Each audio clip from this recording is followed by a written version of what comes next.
और खोना दोनों जीवन के अभिन्न अंग हैं। हम कुछ पाते हैं, कुछ खोते भी हैं। कुछ स्वप्न साकार होते हैं, कुछ लक्ष्य अधूरे भी छूट जाते हैं। जीवन में ये होता ही है, हर एक के जीवन में होता है। किंतु जब भी हम किसी से मिलते हैं, हम कौन सी बातें करते हैं? हम उसी की बात करते हैं जो हमने खोया है। स्वयं भी दुखी होते हैं, सामने वाले के मन को भी दुखी कर जाते हैं। इससे कुछ विपरीत करने का प्रयास कीजिए, सकारात्मक बनने का प्रयास कीजिए। ध्यान उसी पर दीजिए, स्मरण केवल उसे ही कीजिए, महत्व उसी को दीजिए जो आपके पास है। जो आपके पास नहीं, उसकी आस में त्रास क्यों सहना? उसी की गिनती कीजिए जो आपके पास आज यहां वर्तमान में है। जैसे मैं कंस मामा की गिनती नहीं करता जिन्होंने मेरा बालपन झंझोड़ा। मैं गिनती करता हूं यशोदा मैया की, मेरे बलराम दाऊ की, मेरी राधे की, जिन्होंने मेरा जीवन संजोया। सोच, ये सोच सच बनकर सामने आती है, ये कठोर सत्य है। क्योंकि सोच ही वो बीज है जो सत्य रूपी पौधे को जन्म देता है, उसे विकसित करता है। अब सोचिए, यदि ये बीज ये अकड़े का हुआ तो ये छाया नहीं, ये केवल कांटे देगा। वही यदि ये बीज बरगद का होगा तो वो एक ऐसे वृक्ष में विकसित होगा जो अनेक वर्षों तक, अनेक पीढ़ियों को छाया देगा, पंछियों को घर देगा। उसी प्रकार ये सोच, यदि ये सोच छोटी सोच हुई तो आपको शंकाएं ही देगी। यदि ये सोच बड़ी हुई तो आपको समाधान देगी। तो सोच समझकर अपनी ये सोच चुनिए। ये सोच आपको शंका भी दे सकती है, समाधान भी दे सकती है। क्या चुनेंगे आप, शंका या समाधान? छोटी सोच या बड़ी सोच? चयन आपका है। जीवन और मृत्यु दोनों जीवन के दो अटल सत्य हैं।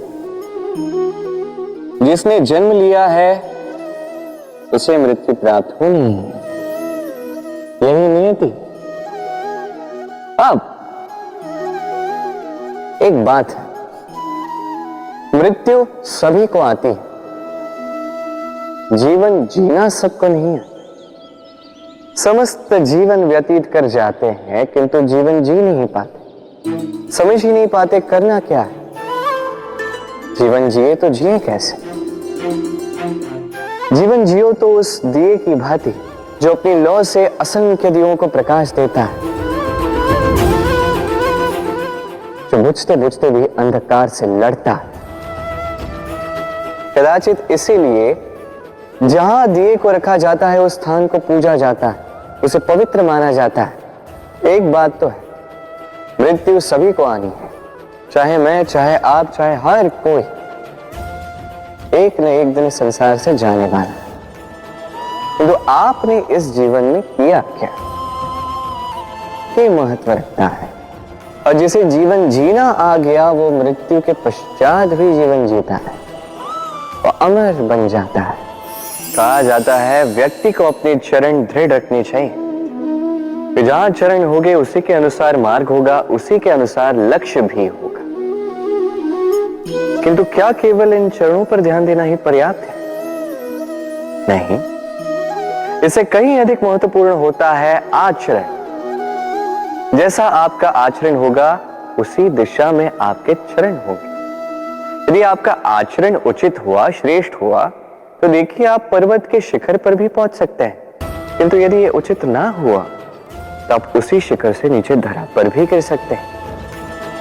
हाँ, गति के लिए चरणों पर ध्यान देना अति आवश्यक है, किंतु प्रगति के लिए आचरण ही अति आवश्यक है, उसके बिना नहीं होगा। जन्म लेते ही व्यक्ति के लिए ये नाम अत्यंत महत्वपूर्ण हो जाता है। माता, पिता, पुरोहित सारे उन अक्षरों को ढूंढने लगते हैं जिससे आपका नाम आरंभ होगा। किंतु क्या केवल नाम और राशि के एक हो जाने से सब कुछ ठीक हो जाता है? कदापि नहीं। क्योंकि आपके कर्म ये महत्वपूर्ण होते हैं, अन्य कुछ भी नहीं। देखिए, नियति भी आपके कर्मों के अनुसार ही आपका भविष्य नियत करती है। यदि आपको उदाहरण दूं, सोचिए, एक है राम और एक है रावण। दोनों का नाम आरंभ होता है रा से, किंतु एक को मिला भयानक अंत और एक समस्त ब्रह्मांड के अंतर्मन में बस गया। तो स्मरण रखिएगा, ये नाम नहीं, ये कर्म श्रेष्ठ है। यदि आपके कर्म श्रेष्ठ रहे तो आपका नाम कुछ ऐसा बनेगा कि संसार में कोई मिटा नहीं पाएगा।